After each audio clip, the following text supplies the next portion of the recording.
इस्लाम के इतिहास में नबियों की कहानियाँ डराने के लिए नहीं बल्कि इबरत यानी सबक के लिए बताई गई हैं।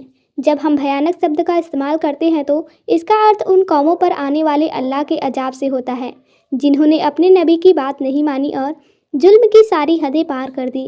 ऐसी एक रूह कपा देने वाली कहानी हजरत सालेह अलैहिस्सलाम और उनकी कौम समूद की है। एक शक्तिशाली और अहंकारी कौम।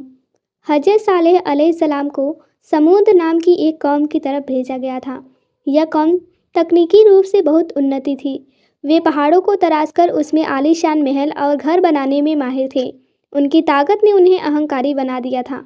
वे शिर्क यानी मूर्ति पूजा और जुल्म में डूबे हुए थे। जब हजरत सालेह अलैहिस्सलाम ने उन्हें अल्लाह की इबादत की दावत दी तो उन्होंने एक असंभव शर्त रखी। उन्होंने एक विशाल चट्टान की ओर इशारा करके कहा, अगर आप सच्चे नबी हैं तो इस पत्थर के अंदर से एक ऐसी ऊँटनी निकाल कर दिखाओ जो गर्भवती हो। हजरत सालेह अलैहिस्सलाम ने अल्लाह से दुआ की और वह विशाल पत्थर फट गया। उसमें से एक अश्रुत और विशालकाय ऊँटनी निकली। हजरत सालेह ने चेतावनी दी, यह अल्लाह की ऊँटनी है, इसे नुकसान मत पहुँचाना वरना तुम पर दर्दनाक अजाब आएगा। कुछ समय तक तो सब कुछ ठीक रहा, लेकिन कौम के शरारती तत्वों को यह बर्दाश्त नहीं हुआ। 9 लोगों के एक गिरोह ने साजिश रची और उस मासूम ऊँटनी के पैर काट दिए और उसे मार डाला। इतना ही नहीं, उन्होंने हजरत सालेह अलैहिस्सलाम का मजाक उड़ाते हुए कहा, ऐ सालेह, अगर तुम सच्चे हो तो वह अजाब ले आओ जिसका तुम हमें डर दिखाते थे। हजरत सालेह अलैहिस्सलाम भावुक हो गए और उन्होंने कहा, अब अपने घरों में सिर्फ 3 दिन और फ़ायदा उठा लो। यह अल्लाह का वादा है जो झूठा नहीं होगा।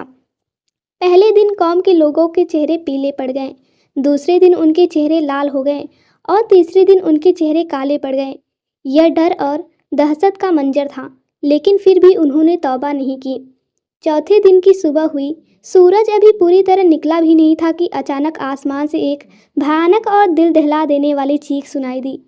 वह आवाज़ इतनी तेज और शक्तिशाली थी कि लोगों के कानों के पर्दे फट गए और उनके कलेजे फटकर बाहर आ गए।